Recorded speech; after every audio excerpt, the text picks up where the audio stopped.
بسم اللہ الرحمن الرحیم یا علی مدد۔ تاریخ بتاتی ہے کہ امام حسین علیہ السلام نے سفید رنگ کے کبوتر رکھے ہوئے تھے، اور جب کربلا کی تیاری ہوئی تو آپ نے فرمایا ان کو بھی ساتھ لے چلیں۔ یہ کبوتر امام حسین علیہ السلام کے ساتھ مدینے سے کربلا تک رہے۔ دوران سفر امام حسین کا یہ معمول تھا کہ صبح کے وقت ان کو دانہ ڈالتے، پانی پلاتے اور ان کو پرواز کے لیے آزاد کر دیتے، اور یہ سارا دن امام حسین کے اوپر پرواز کرتے اور خیام کا طواف کرتے، یہاں تک کہ یہ کربلا پہنچ گئے۔ جب 7 محرم کا دن آیا اور امت نے آل محمد پر پانی بند کیا تو یہ کبوتر بھی پیاسے رہے، اور ہر صبح شہزادی زینب علیہ السلام ان کو کہتی کہ امت نے ہمارے لیے پانی بند کیا ہے، تم آزاد ہو، جاؤ، پیاسے نہ رہو اور فرات کے کنارے جا کر پانی پی لو۔ یہ کبوتر پرواز کرتے ہوئے صحرا میں اتر جاتے اور گردنوں میں گردنیں ڈال کر گریا کرتے، اور شام کو امام حسین علیہ السلام کے خیمے کا 7 بار طواف کر کے زمین پر اتر آتے۔ جب کربلا میں 10ویں محرم کے دن امام حسین علیہ السلام نے زین چھوڑی اور لشکر یزید نے آل محمد کے خیام کو لوٹنے کا ارادہ کیا، اس وقت شہزادی کونین نے ان کبوتروں کو آزاد کر دیا اور رو کر فرمایا کہ اب سے میں قید ہو جاؤں گی، اس لیے خدا حافظ، اور وہاں پر پہنچے جہاں پر امام حسین علیہ السلام کا جسم مبارک موجود تھا۔ خود کو امام حسین کی شہادت کا گواہ بنانا شروع کیا۔ کسی نے اپنے سر کو امام حسین کے خون سے رنگین کیا، کسی نے اپنی گردن، تو کسی کبوتر نے اپنے پر کو امام حسین علیہ السلام کے خون سے رنگین کیا۔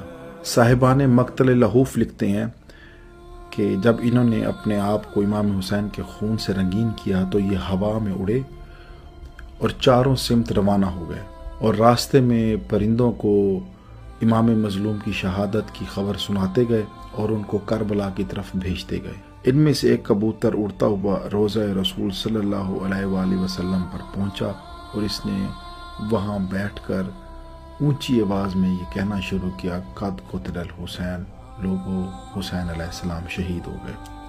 مزار رسول میں زلزلہ آیا، اس وقت تمام پرندے جمع ہو گئے اور مل کر گریہ کرنا شروع کیا، جسے دیکھ کر اہل مدینہ میں کوہرام مچ گیا۔ کچھ عارفین کہتے ہیں کہ یہ ایک فرشتہ تھا جو پرندے کے روپ میں کربلا سے روانہ ہوا اور مدینہ پہنچ گیا۔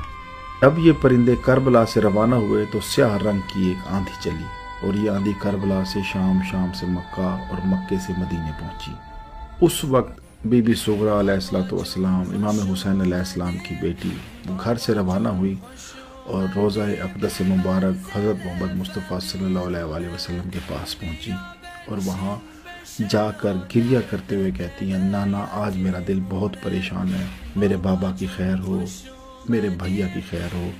جب رات کی تاریکی چھا گئی تو بی بی روتے روتے اپنے گھر آئیں اور اتنا گریہ کیا کہ بی بی کو غش آ گئی۔ اچانک بی بی نے اپنے بابا امام حسین علیہ السلام کی خوشبو محسوس کی۔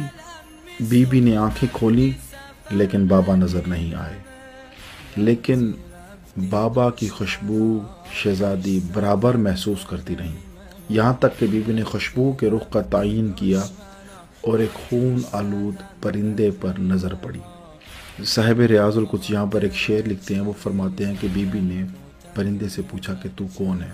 قدرت خداوندی سے وہ بولا، میں آپ کے بابا امام حسین کا قاصد ہوں۔ امام حسین شہید ہو گئے، علی اکبر شہید ہو گئے۔ بی بی نے کبوتر کو اپنے زانوں پر بٹھایا، اس کے پروں سے اپنے بابا حسین کا خون وصول کیا، اپنی پیشانی پر لگایا، اور روتے ہوئے مزار پر گئی اور گریہ کرتے ہوئے کہا، آج میں یتیم ہوں۔